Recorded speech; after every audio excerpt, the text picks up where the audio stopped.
Merci beaucoup François Xavier pour cette présidence. Bien-aimés frères et sœurs, je suis tellement dans la joie ce matin de vous savoir encore nombreux à l'écoute de la parole de Dieu. Bienvenue dans la maison de Dieu, bienvenue à la maison de l'Évangile.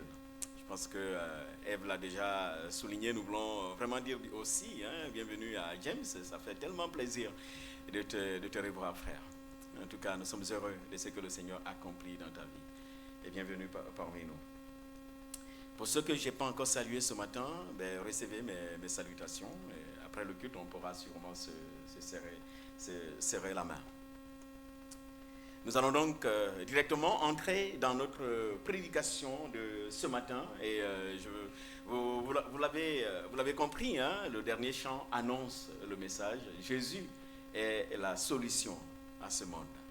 Frères, sœurs, vous avez en vous ce dont le monde a besoin. Vous avez en vous ce dont ce monde a besoin. Pour vous en dire un peu plus, je vais inviter, si tu veux bien, Léa, est-ce que tu pourrais lire ce passage-là pour nous? C'est le texte de Ésaïe chapitre 60. Nous lirons à partir du verset 1 jusqu'au verset 6. Est-ce que Léa, tu veux bien le lire? Merci.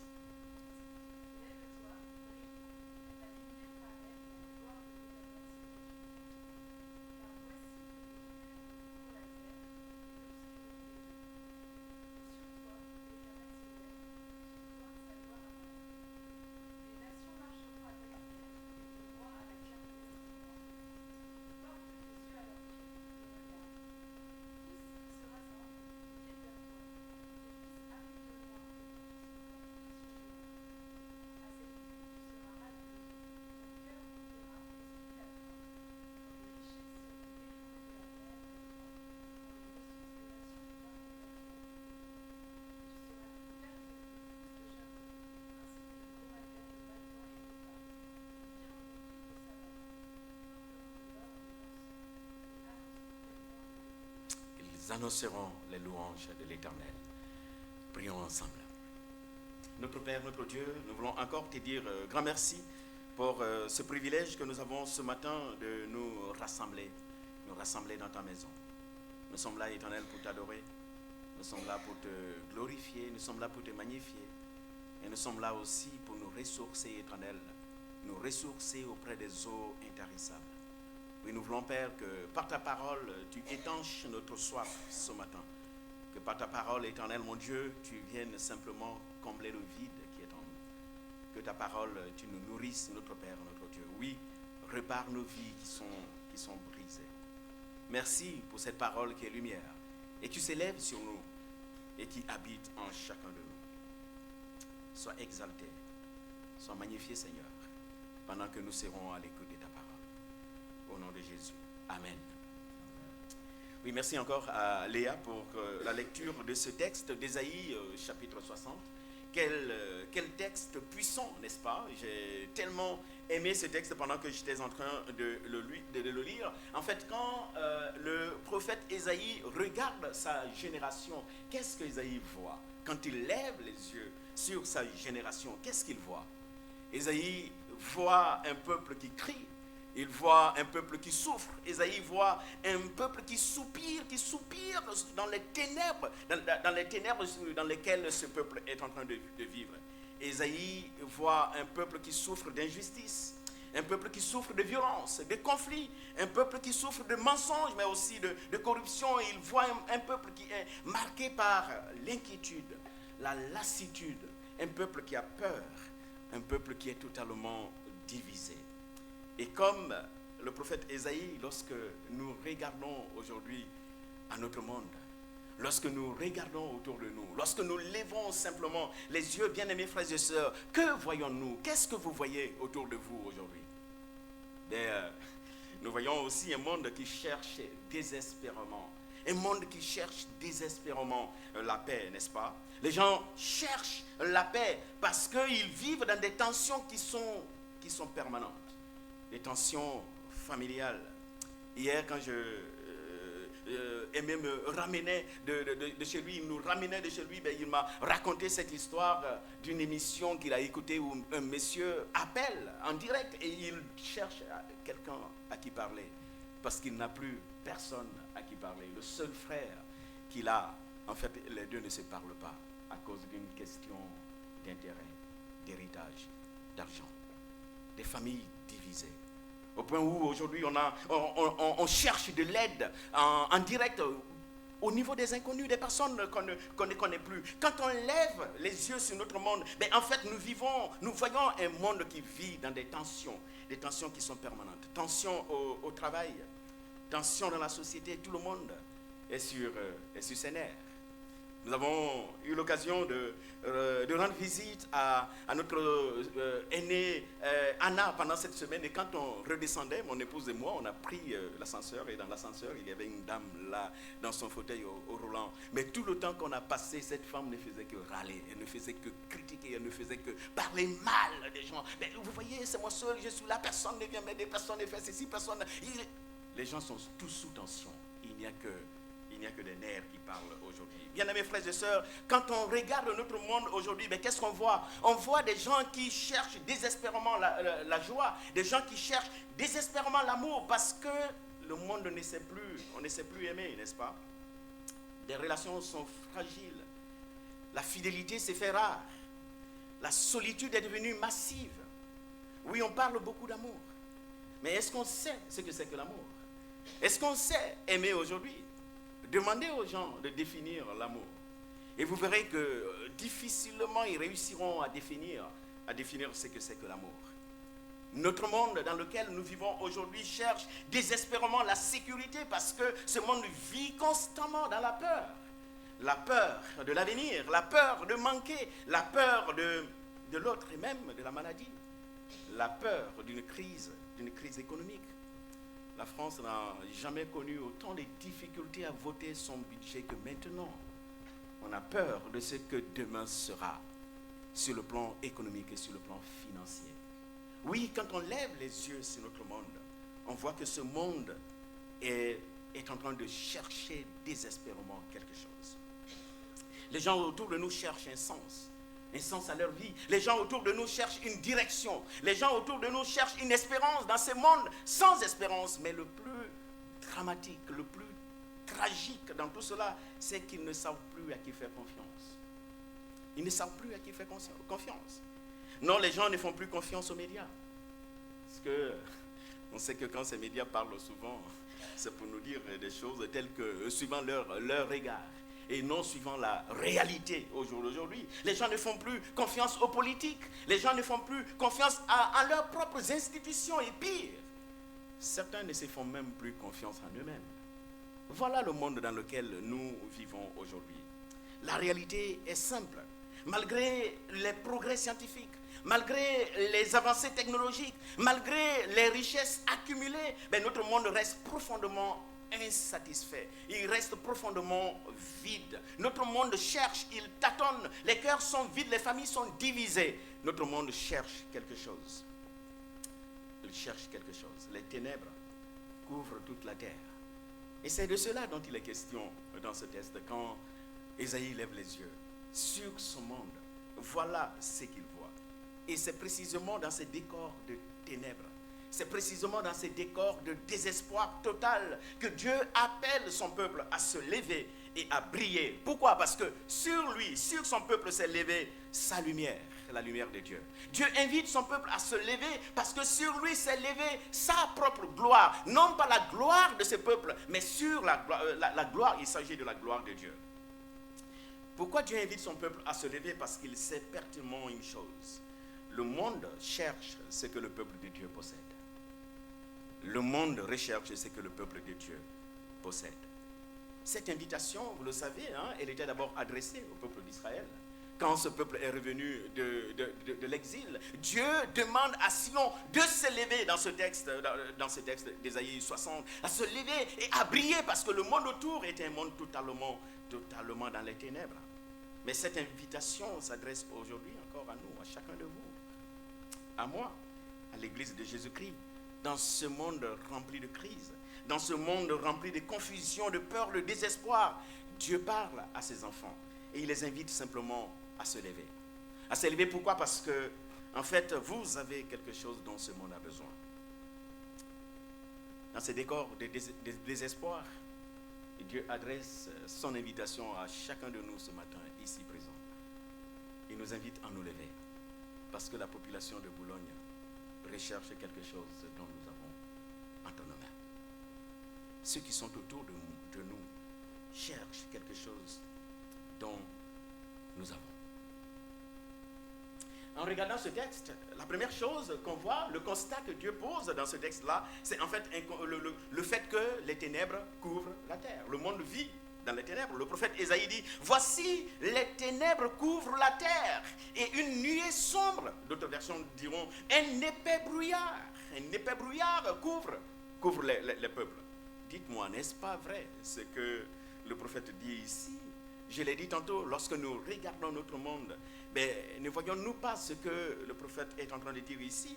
En fait, dans Ésaïe 59, donc le chapitre juste qui vient avant le chapitre 60, ce chapitre 59 constitue une toile de fond de ces constats que le prophète Ésaïe fait. Et ce chapitre 59 nous permet de mettre le doigt sur ce que le prophète appelle ici les ténèbres ou ce brouillard qui couvre toute la terre. Ces ténèbres, en regardant Ésaïe 59, nous voyons qu'il s'agit d'abord des ténèbres spirituelles. Le prophète Ésaïe dénonce ici un peuple qui s'est séparé de Dieu à cause de ses péchés. Qu'est-ce que le prophète dit? En fait, le peuple dit, ce sont vos fautes qui mettent une séparation entre vous et Dieu. Sinon, la main de l'Éternel n'est pas trop courte pour sauver. Son oreille n'est pas trop sourde pour entendre. Mais ce sont vos péchés qui vous séparent de Dieu. Oui, on voit que ces ténèbres, c'est d'abord ces ténèbres spirituelles. Nos péchés, nos manquements, nos faiblesses. Mais c'est ceux qui creusent cet écart entre l'homme et Dieu. Ésaïe dénonce un peuple à la spiritualité superficielle. Il dénonce un peuple à la spiritualité à la carte. On choisit ce qu'on veut. On choisit d'obéir à Dieu quand ça nous arrange. Et on laisse de côté quand ça ne nous arrange pas. Mais cela ne décrit-il pas, ces portraits n'est-il pas celui de notre génération aujourd'hui? Cette génération qui déclare croire en Dieu. En préparant ce message, j'ai interrogé simplement ChatGPT, je l'ai dit, dis-moi, c'est quoi la proportionnalité des croyants français aujourd'hui? Et j'ai trouvé qu'un Français sur deux se déclare être chrétien, croit en Dieu. Un Français sur deux déclare croire en Dieu. Et vous savez ce que cela représente? 50% de la population française déclare croire en Dieu.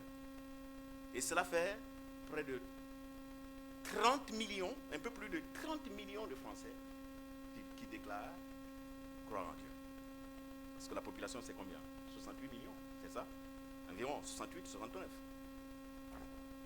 34 millions. Bien-aimés frères et sœurs, dites-moi, si 34 millions de Français vivaient suivant la voie de Dieu, que serait la France aujourd'hui?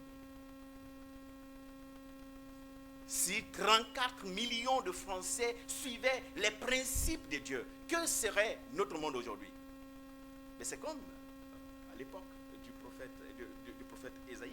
Ces gens déclarent croire en Dieu, mais très peu suivent la voie de Dieu. Des ténèbres spirituelles.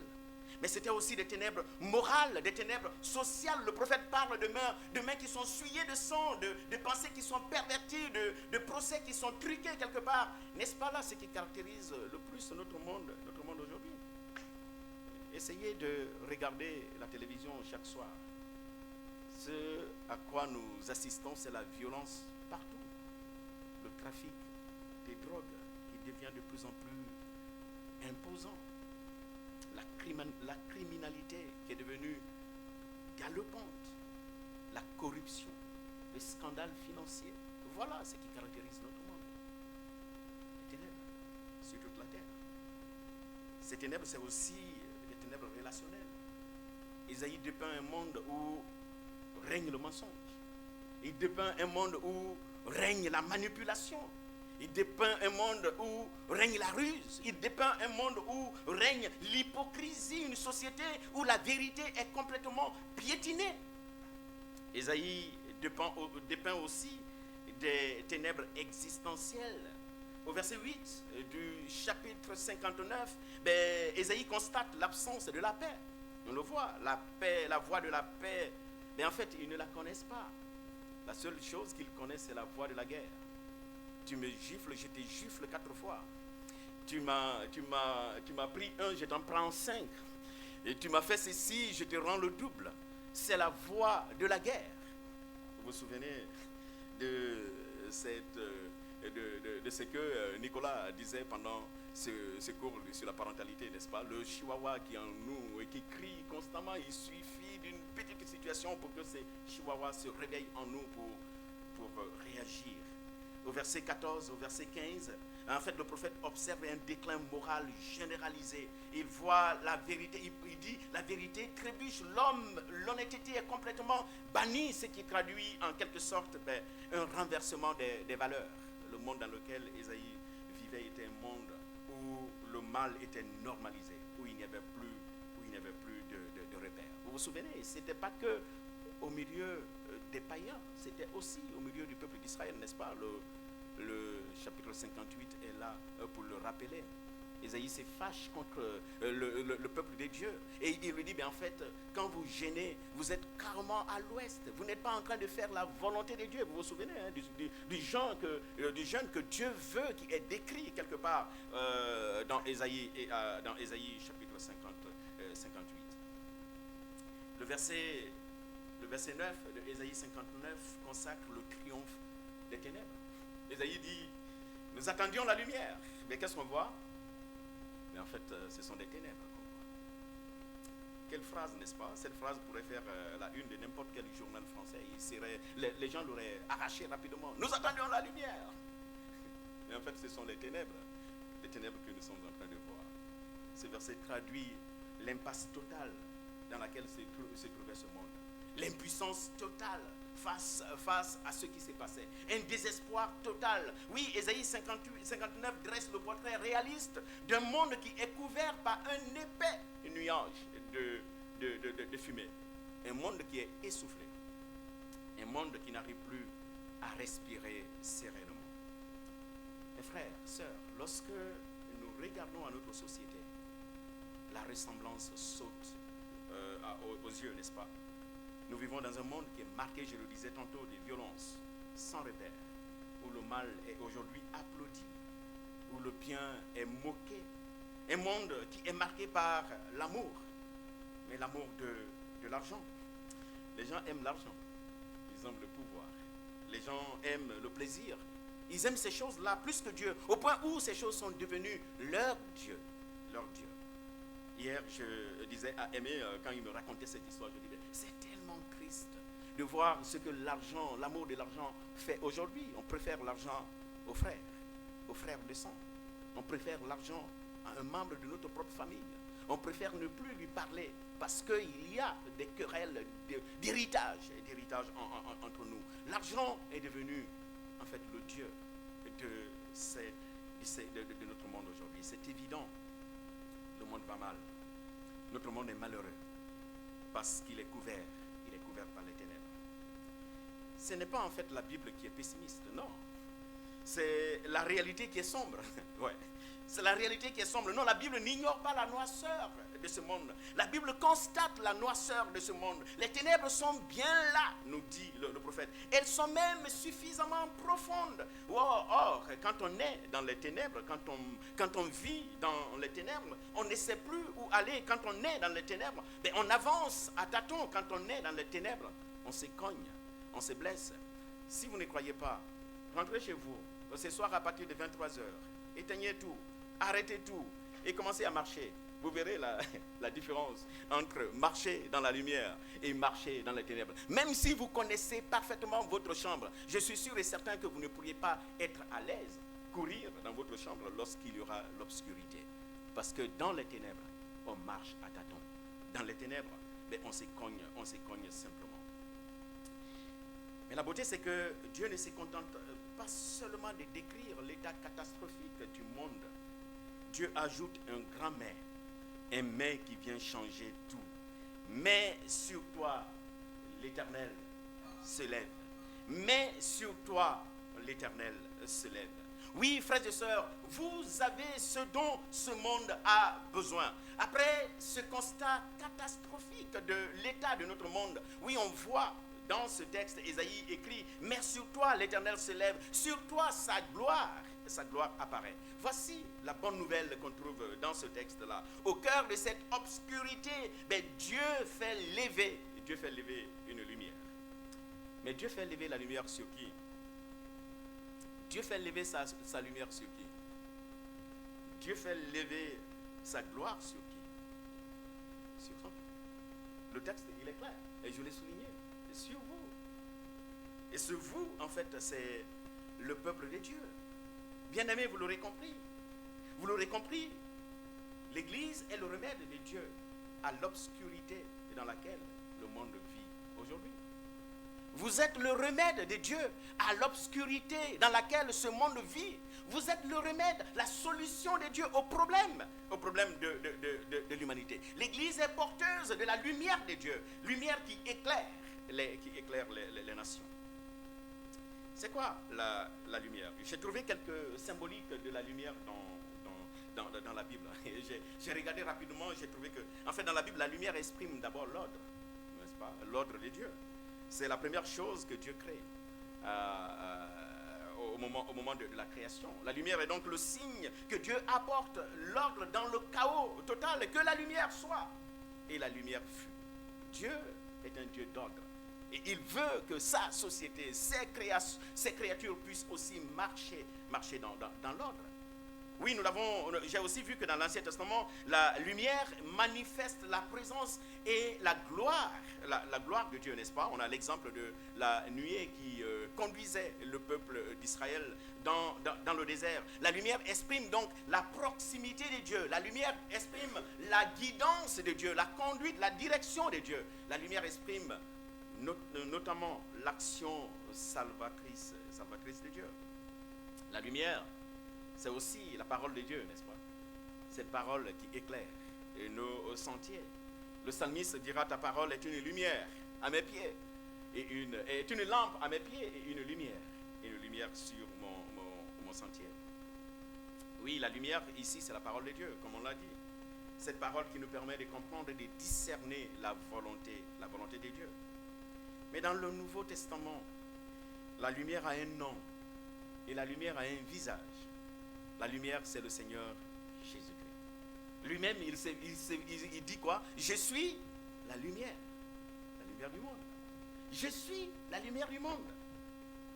Frères et sœurs, lorsque Zacharie, le père de Jean-Baptiste, parle de Jésus-Christ, de la venue de Jésus-Christ, en fait, il décrit Jésus comme un soleil levant qui vient éclairer ceux qui sont assis dans l'obscurité. Christ est donc la lumière du monde qui vient éclairer l'obscurité dans laquelle est plongé le monde. En Christ, la lumière devient finalement synonyme de vie. Dans Jean chapitre 1, verset 4, nous lisons en lui, donc en Christ était la vie, et la vie était la lumière du monde, la lumière des hommes. En Christ, la lumière, c'est la vie. Si l'appel à briller de la bouche du prophète Ésaïe s'adressait ici au peuple d'Israël, mais de la bouche de Jésus-Christ, l'appel à briller s'adresse à qui? À l'Église, à ses disciples, à ceux qui se reconnaissent en Jésus-Christ. Jésus-Christ lui-même dira, vous êtes la lumière du monde. En parlant à ses disciples, vous êtes la lumière du monde. Que votre lumière brille donc devant les hommes. Oui, le chrétien est simplement ce panneau lumineux que Dieu plante dans ce monde-là, dans l'obscurité de ce monde. La mission du chrétien est donc de chasser les ténèbres.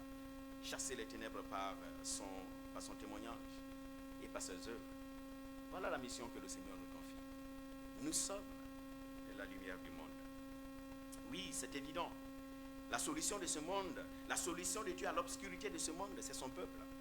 ce peuple sur lequel, en fait, ce peuple qui est éclairé par la lumière de Christ. Oui, vous avez ce dont ce monde a besoin. Vous avez ce dont ce monde a besoin. Bien-aimés frères et sœurs, ce dont ce monde a besoin, c'est de la lumière de Dieu. Et vous, vous avez la lumière de Dieu. Vous avez la lumière de Dieu sur vous. Vous avez la lumière de Dieu avec vous. Vous avez la parole dans laquelle, la Bible dans laquelle, en fait, la volonté de Dieu s'exprime clairement. C'est que Dieu veut pour ce monde-là. Et ça, vous l'avez avec vous. Ce dont ce monde a besoin, c'est en fait de la gloire de Dieu. Et sur vous s'est levée la gloire de Dieu. Vous avez sur vous la gloire de Dieu. Ce dont ce monde a besoin, c'est en fait le Seigneur Jésus-Christ. Et le Christ, vous l'avez. À vous de donner à ce monde-là ce dont il a besoin. On comprend donc l'appel de Dieu dans ce texte. Lève-toi et brille. Lève-toi et brille. La question qu'on pourrait se poser, c'est pourquoi malgré cet appel de Dieu adressé aux chrétiens de se lever et de prier, pourquoi tant de chrétiens peinent-ils à se lever et à prier? Pourquoi? Je vois Eduardo qui me regarde. Il a la solution. Pourquoi Eduardo? Pardon? À cause du péché. Oui, il a raison. Pourquoi les chrétiens peinent-ils à se lever et à briller malgré cet appel de Dieu? Lève-toi et brille. Est-ce parce qu'ils ne croient pas en Dieu? Est-ce parce qu'ils n'aiment pas Dieu? Non, pour beaucoup de chrétiens, aujourd'hui, le problème n'est pas parce qu'ils ne croient pas en Dieu. Ils croient en Dieu. Le problème n'est pas parce qu'ils n'aiment pas Dieu. Non, ils aiment Dieu. Le problème n'est pas parce qu'ils ne prient pas. Non, beaucoup de chrétiens prient encore aujourd'hui. Le véritable problème, c'est que la plupart de ces chrétiens ne se lèvent pas parce qu'ils sont simplement assis. Ils sont assis. Beaucoup de chrétiens ne se lèvent pas parce qu'ils sont assis dans les blessures du passé, n'est-ce pas? Ils sont assis dans la culpabilité. Beaucoup sont assis dans le sentiment d'indignité. Je ne suis pas digne de pouvoir porter la lumière de Dieu. Qui suis-je pour me mettre devant? Non, je ne suis pas digne. La plupart sont simplement assis dans la peur du regard des autres. La peur d'être rejeté, la peur d'être méprisé, la peur de voir des portes se fermer devant nous. Plusieurs sont assis dans la dispersion totale, dispersés tellement qu'ils sont absorbés par leur travail, par les engagements, par les écrans. Oui, ils aiment Dieu, c'est vrai, mais ils n'ont plus d'espace pour lui. Ils aiment Dieu, c'est vrai, ils veulent briller pour lui, mais en fait leur agenda étouffe tellement l'appel de Dieu en eux. Et le résultat, c'est quoi? Mais en fait, la lumière de Dieu qui est en eux est comme cachée sous un boisseau. Et on ne la voit plus. Ce n'est pas parce qu'on ne croit pas. Ce n'est pas parce qu'on n'aime pas le Seigneur. Mais c'est parce que le curseur est ailleurs. L'essentiel pour nous est ailleurs. Et pourtant, l'appel de Dieu pour son Église, c'est de se lever et de briller. Ce matin, Dieu t'appelle à nouveau, frères et sœurs, à sortir de ton attentisme aussi, c'est ton cas ce matin. Dieu t'invite à sortir de cette posture passive, si c'est ton cas ce matin. Dieu t'invite à sortir de l'idée que rien ne changera ou tout ira bien. Non, rien n'ira bien si tu ne te lèves pas et si tu ne brilles pas, comme le Seigneur t'invite à le faire. Peut-être que la question qu'on me posera ce matin, c'est Samuel, d'accord, c'est bien beau, nous voulons bien briller, mais comment briller? Comment le faire au jour d'aujourd'hui? En fait, il faut savoir que briller, c'est refléter Christ dans sa vie. Briller, c'est simplement laisser le Seigneur Jésus-Christ illuminer notre quotidien. Voilà ce que ça signifie briller. Dans notre quotidien. Laisser le Christ illuminer nos choix du conjoint. On le voit déjà. Quelle est la volonté de Dieu pour moi, pour des jeunes? On en a. Gloire à Dieu. Notre église commence à avoir des jeunes. Certains ne sont pas encore mariés. Alors, la volonté de Dieu pour le choix du conjoint, c'est quoi? On la connaît, n'est-ce pas? Ne mettez pas votre tête sous le même joug avec les incroyants. Là, on le sait. Briller, c'est aussi chercher simplement la volonté de Dieu.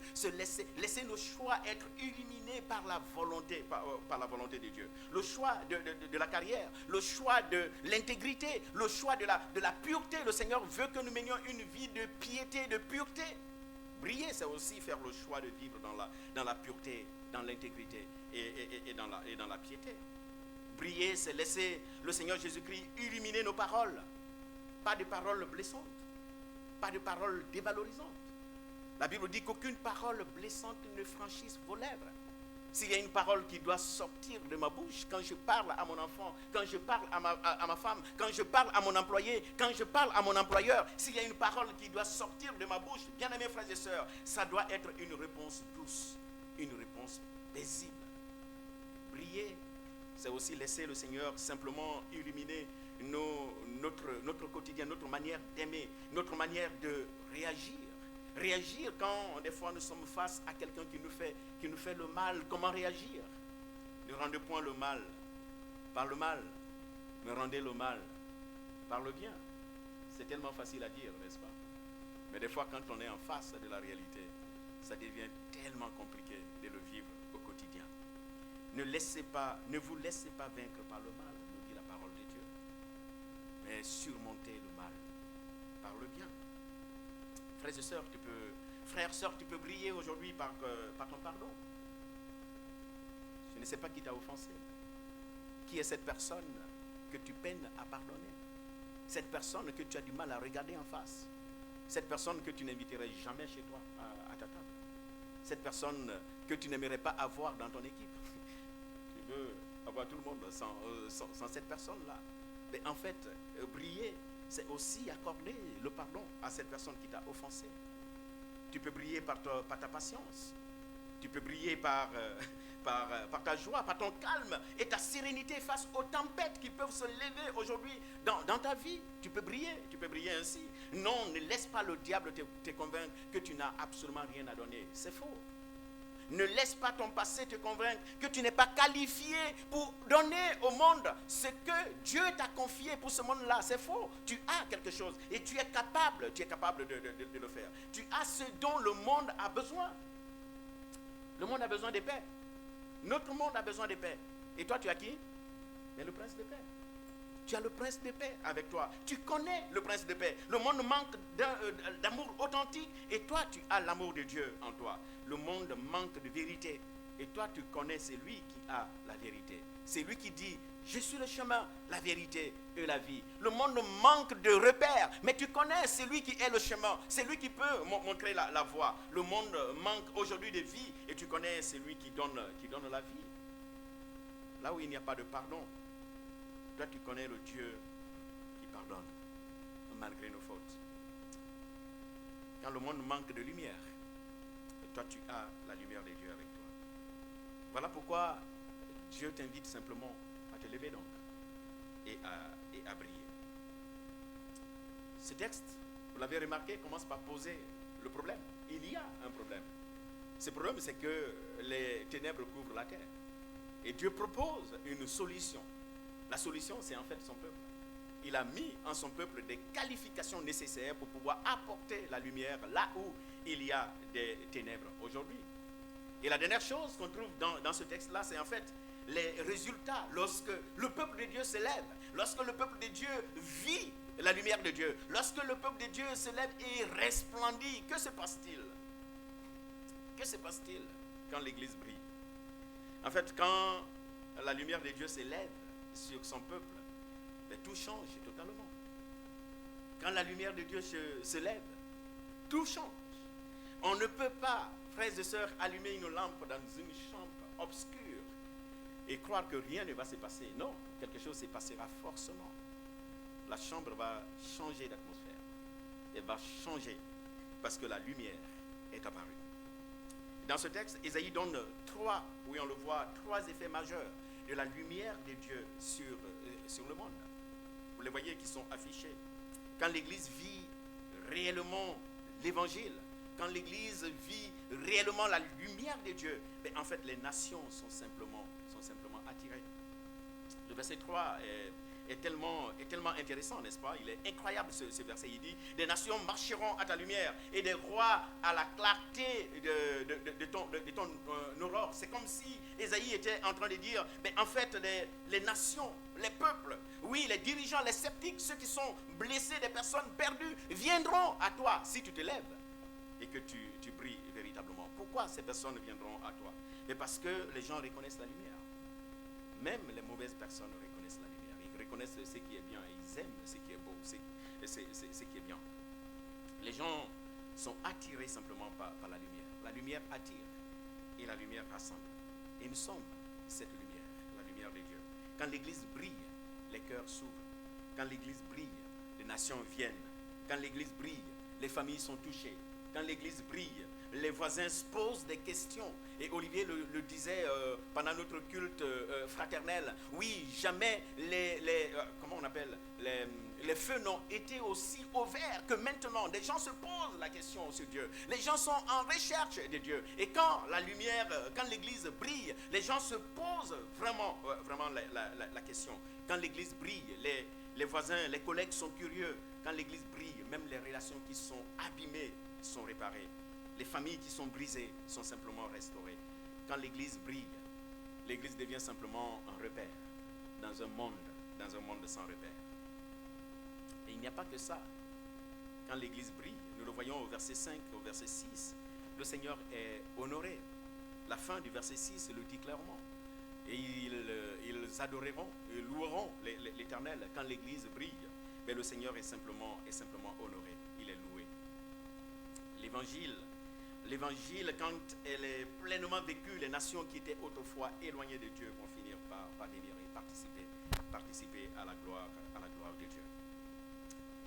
Frère, quand l'église brille et joue pleinement son rôle, ben le monde trouve enfin ce qu'il cherche.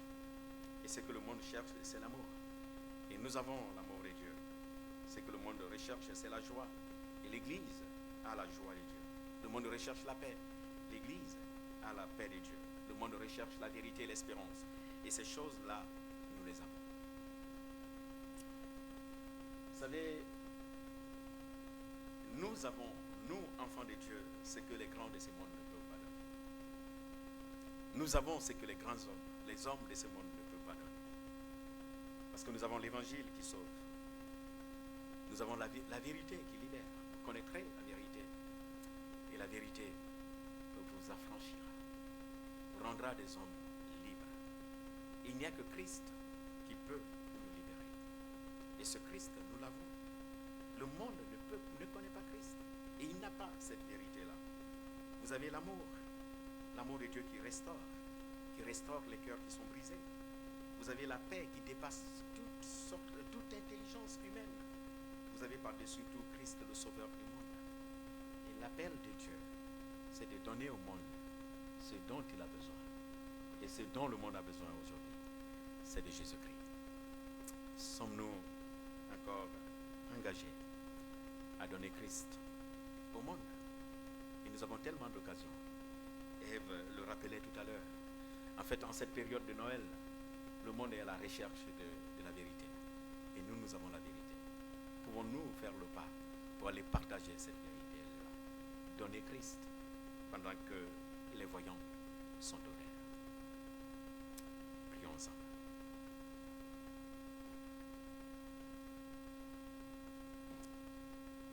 Nous voulons, Seigneur, te bénir. Nous voulons te louer, t'exalter parce que tu as bien voulu porter ton regard sur nous. Qui sommes-nous, Seigneur? Des êtres parfaitement imparfaits.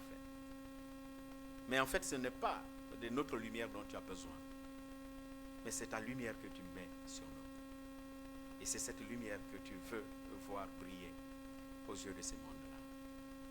Et nous te bénissons, Seigneur, pour ce privilège que nous avons.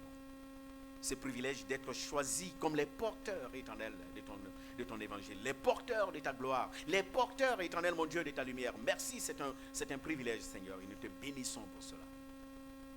Ce matin, notre Père, notre Dieu, pour toutes les fois où nous avons manqué des occasions de pouvoir briller, pour toutes les fois où nous avons manqué des occasions éternelles de donner au monde ce dont il a besoin, je voudrais, Père, ici et maintenant te demander pardon, Seigneur, pour cela. Et je veux prier, Seigneur, que ta parole cette parole nous redonne encore de la force et de l'énergie afin de pouvoir briller là où tu nous as placés aujourd'hui. Parce que les ténèbres couvrent la terre. Et tu fais de nous la solution éternelle à ces ténèbres-là. Merci pour ton choix. Merci pour ta confiance. Nous avons besoin de toi, Seigneur, parce que sans toi, nous ne pouvons absolument rien faire. Il n'y a que ton esprit qui peut nous qualifier. Il n'y a que ton esprit qui peut nous équiper. Il n'y a que ton esprit éternel qui peut nous donner la force de pouvoir le faire. Viens donc, éternel, se manifester par ton esprit pleinement au milieu de nous et rends-nous capables de pouvoir briller dans ce monde ténébreux. Au nom de Jésus. Amen.